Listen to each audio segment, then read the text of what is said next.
Hello fellow mathematicians. Today we're going to be looking at algebraic fractions.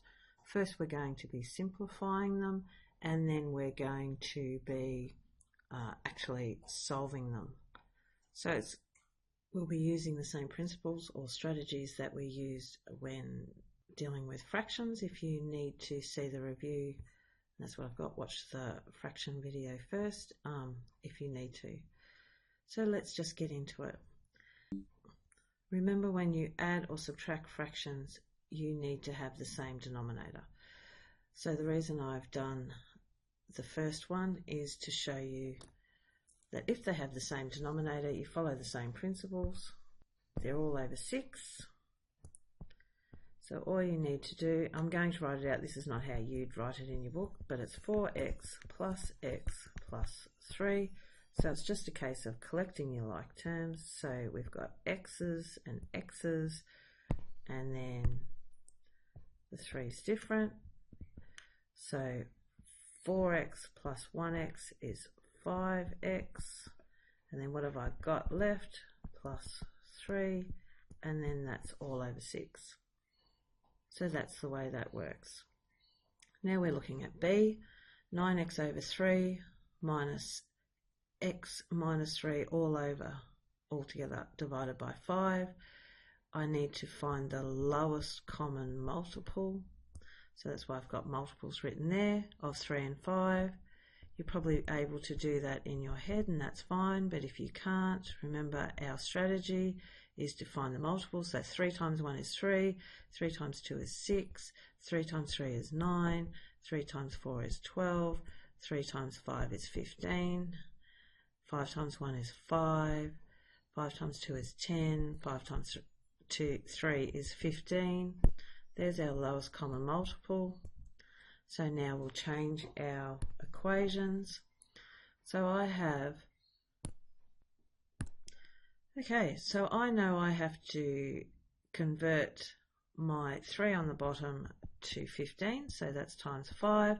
Law of the universe says whatever I do to the bottom, I must do the top. So I get 15 as my denominator. 9 times 5 is 45. And don't forget your x, so that's that one done. I'm going to deal with the other side now. How do I get 15? I have to times by 3. Law of the universe says whatever I do to the bottom, I must do the top.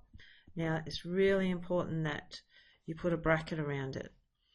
So just while we're looking at it, 3 over 3 is 1. So you're not really changing the equation, you're just making it an equivalent fraction. This is why we do so many things on expanding brackets, because you need to remember whatever's directly outside the bracket, you need to multiply by what's inside the bracket.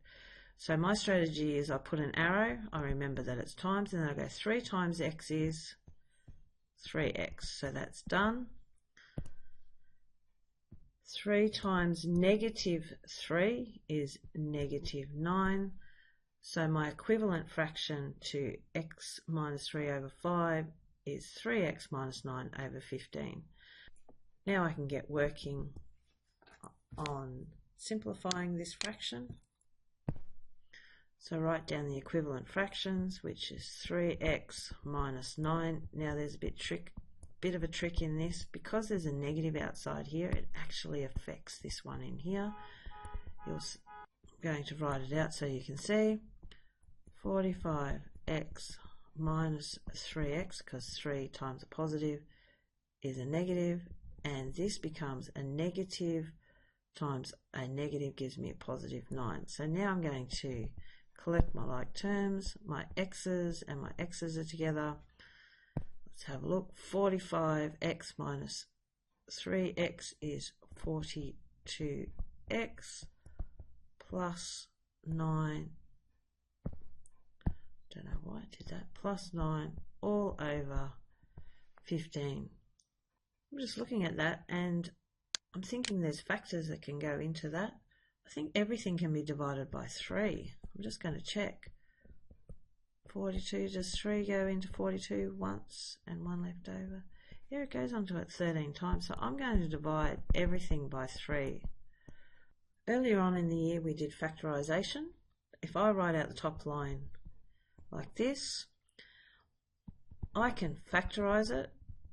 So divide by highest common factor. Remember our factorisation strategy, leftovers go inside the bracket. So we're going to do this now.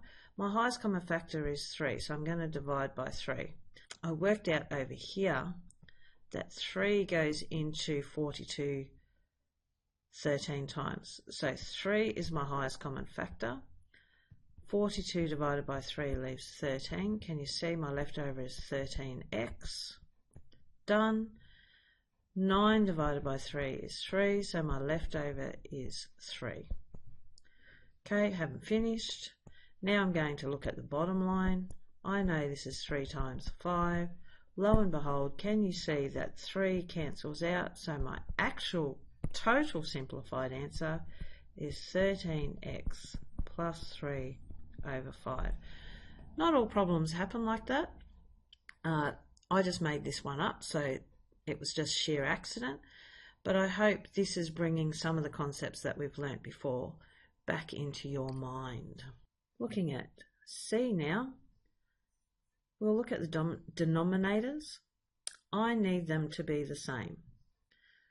So we can use the same strategy. 2b, or not to be, no, 2b. So 2b is your first one, times 2 is 4b, times 3 is 6b, and knowing my 3 times tables, hopefully, so that's times 1, times 2, that's 6b. So can you see that I have a lowest common multiple of 6b? So that means I have to change that to 6b and change 3b to 6b. How do I do that?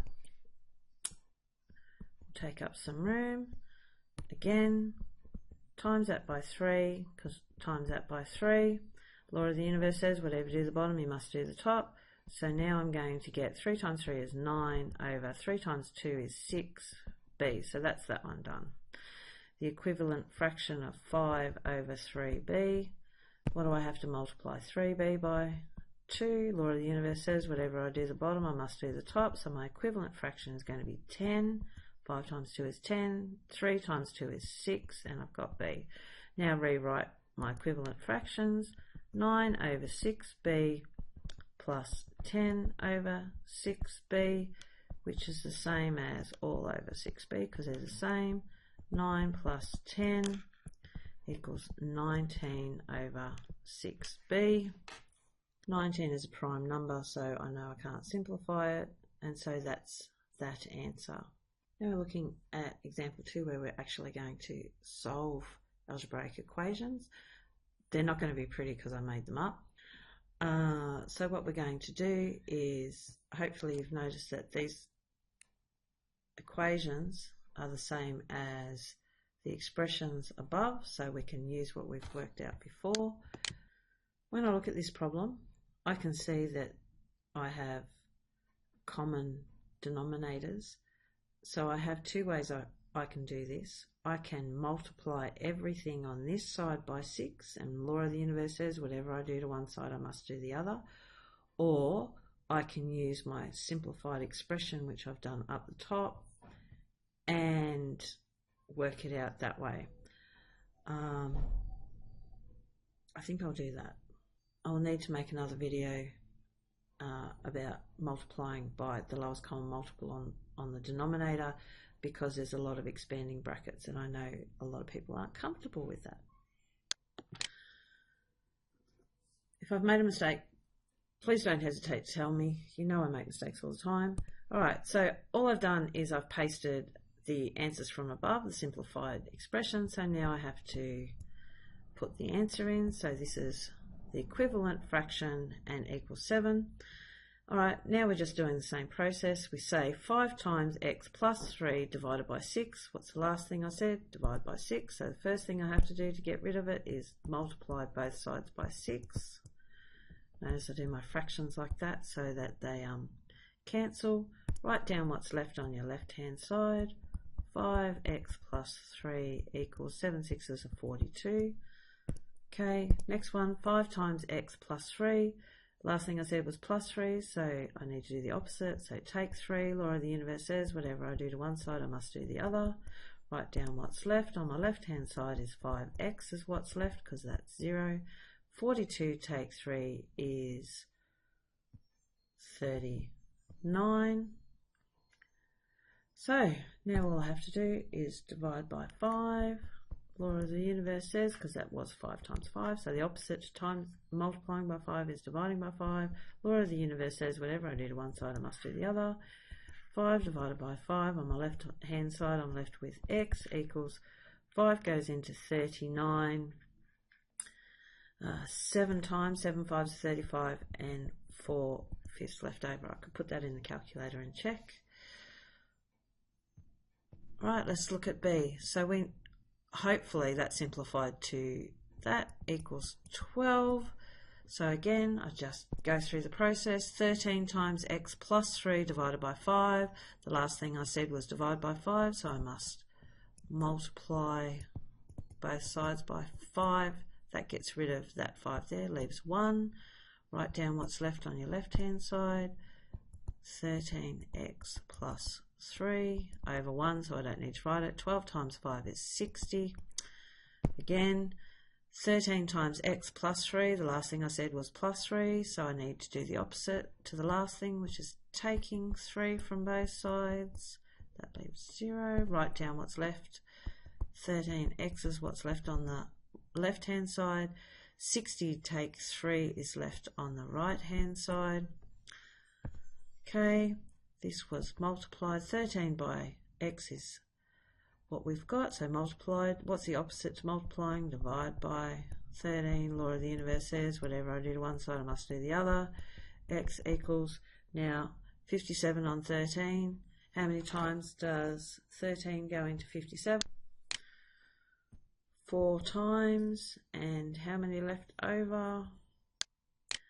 So 4 times 13 is 52, so it's 52 plus 5. How rude of me. 5 left over, so that's that one. Just a quick side note, can you see that I have arrows just to show that this is the next line? 19 divided by 6b. Now, I don't like that. I'm going to multiply both sides by 6b just to get rid of 6b on the bottom. I don't like them on the bottom, so this is 6b over 1. That cancels out. Whatever I do to one side, I have to do the other. So now on my left-hand side, I'll write down what's left. 19 equals 2 times 6 is 12b. All right, so 12 times b. What's the opposite to multiplying by 12? Dividing by 12. Law of the universe says whatever I do to one side, must do the other. So I'm left with 1b on my right-hand side, and 12 goes into 19 once, and 7 left over. You could check with your calculator, which is a good habit, but hopefully I've done that right. Now remember, I'd like you to have a go. The only way to learn maths is to do maths. So try it yourself, and practice makes perfect. Enjoy.